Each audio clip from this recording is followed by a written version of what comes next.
Chandigarh mayor തെരഞ്ഞെടുപ്പിൽ വരണാധികാരി കൃത്രിമം നടത്തി ബി.ജെ.പിയെ വിജയിപ്പിച്ചതാണെന്ന് കഴിഞ്ഞ ദിവസം വളരെ പ്രത്യക്ഷമായി തെളിഞ്ഞിട്ടും പ്രയോജനമില്ല. ആം ആദ്മി പാർട്ടി കോൺഗ്രസ് സഖ്യത്തിന്റെ മേയർ സ്ഥാനാർത്ഥി കുൽദീപ് കുമാർ സമർപ്പിച്ച ഹർജി പഞ്ചാബ് ഹരിയാന ഹൈക്കോടതി തള്ളിയിരിക്കുന്നു.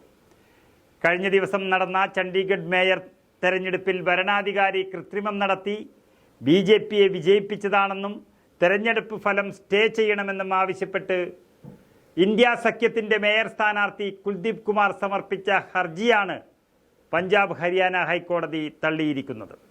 എന്നാൽ ഹർജിയിൽ കോടതി ചണ്ഡീഗഡ് UT അഡ്മിനിസ്ട്രേഷനോടും മുനിസിപ്പൽ കോർപ്പറേഷനോടും വിശദീകരണം തേടിയിട്ടുണ്ട്. 3 ആഴ്ചക്കകം മറുപടി നൽകാനാണ് നിർദ്ദേശിച്ചിരിക്കുന്നത്. ജസ്റ്റിസ് സുധീർ സിംഗ്, ഷർഷ് ബങ്കർ എന്നിവരടങ്ങിയ ബെഞ്ചാണ് വാദം കേട്ടത്. പുതുതായി തിരഞ്ഞെടുക്കപ്പെട്ട BJP മേയർ മനോജ് കുമാർ സോങ്കറും പ്രിസൈഡിംഗ് ഓഫീസർ അനിൽ മസീഹും ചേർന്ന് ജനാധിപത്യ പ്രക്രിയയെ വഞ്ചിച്ചു എന്ന് കുൽദീപ് കുമാർ ഹർജിയിൽ വ്യക്തമായി ചൂണ്ടിക്കാട്ടിയിരുന്നു. റിട്ടയർ ഹൈക്കോടതി ജഡ്ജിന്റെ മേൽനോട്ടത്തിൽ ഈ തെരഞ്ഞെടുപ്പ് വീണ്ടും നടത്താൻ ഹൈക്കോടതി നിർദ്ദേശം നൽകണമെന്നും അതുപോലെ തന്നെ ചണ്ഡീഗഡ് ASPയുടെ നേതൃത്വത്തിൽ നിഷ്പക്ഷമായ ഒരു ഏജൻസിയെ അന്വേഷണത്തിന് നിയോഗിക്കണമെന്നും ഹർജിയിൽ ആവശ്യപ്പെട്ടിരുന്നു. പക്ഷേ അതൊന്നും ഹൈക്കോടതി ചെവികൊണ്ടില്ല. വിജയമുറപ്പിച്ച ഇന്ത്യ സഖ്യത്തെ തോൽപ്പിക്കാൻ BJP തെരഞ്ഞെടുത്ത തന്ത്രം പ്രിസൈഡിംഗ് ഓഫീസറെ ഒപ്പം കൂട്ടുക എന്നതായിരുന്നു. ഇതാണ് AAP കോൺഗ്രസ് സഖ്യം വെളിപ്പെടുത്തിയത്. കഴിഞ്ഞ ദിവസം നടന്ന തെരഞ്ഞെടുപ്പിൽ നാടകീയ രംഗങ്ങൾ അരങ്ങേറുകയും ഏവരെയും അമ്പരപ്പിച്ച് BJP ജയിച്ചു കയറുകയുമായിരുന്നു.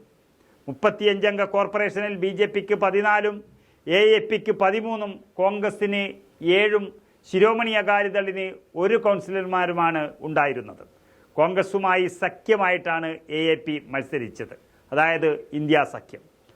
എന്നാൽ AAPയുടെ കുൽദീപ് കുമാറിനെ തോൽപ്പിച്ച് BJPയുടെ മനോജ് സോങ്കർ മേയറായി തിരഞ്ഞെടുക്കപ്പെട്ടത് രാജ്യത്തെ തന്നെ ഞെട്ടിച്ചു കളഞ്ഞു.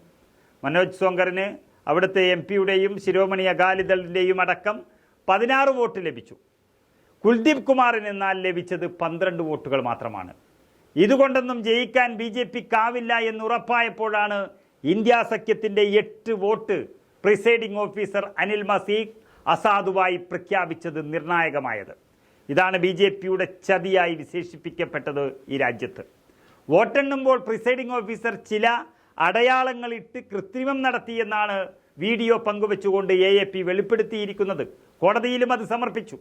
ജനുവരി 18-ാം തീയതി നടക്കേണ്ടിയിരുന്ന ഈ തെരഞ്ഞെടുപ്പ് പ്രിസൈഡിംഗ് ഓഫീസറുടെ അസുഖം പറഞ്ഞ് അനിശ്ചിതകാലത്തേക്ക് നീട്ടിയത് ഈ രാജ്യം കണ്ടതാണ്. കാരണം അത്തരത്തിലുള്ളൊരു പ്രിസൈഡിംഗ് ഓഫീസർ ഇതിന് അത്യാവശ്യമായിരുന്നു BJPയെ സംബന്ധിച്ചിടത്തോളം.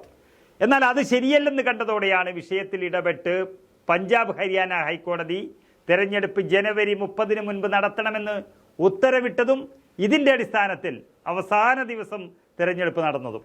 പക്ഷേ ചണ്ഡീഗഡ് മേയർ തെരഞ്ഞെടുപ്പിൽ പകൽ വെളിച്ചത്തിൽ തട്ടിപ്പ് നടത്തിയ രീതി അങ്ങേയറ്റം ആശങ്കാജനകമായിരുന്നു. ഒരു മേയർ തെരഞ്ഞെടുപ്പിൽ ഇത്തരക്കാർക്ക് ഇത്രയും തരം താഴാൻ കഴിയുമെങ്കിൽ അവർക്ക് ഈ രാജ്യത്തെ തെരഞ്ഞെടുപ്പിൽ ഏതറ്റം വരെയും പോകാനാകുമെന്നാണ് ഇന്ത്യ മുന്നണി ആശങ്കപ്പെടുന്നത് പോലെ ഈ രാജ്യവും ഭയക്കുന്നത്. EVM ആണ് BJPയെ ജയിപ്പിക്കുന്നതെന്നും അതിനൊരു മാറ്റം വരണമെന്നും ബാലറ്റ് പേപ്പർ വേണമെന്നും മുറവിളി കൂട്ടുന്നവർക്ക് ബാലറ്റ് പേപ്പറിൽ കൂടി തന്നെ കൃത്രിമം കാട്ടിയ BJPയുടെ നീക്കം ഞെട്ടലാണ് സമ്മാനിച്ചത്. എന്നാൽ അവസാനം വന്ന കോടതി ഉത്തരവും ചണ്ഡീഗഡിൽ BJPക്ക് ആശ്വാസമായി മാറിയിരിക്കുന്നു.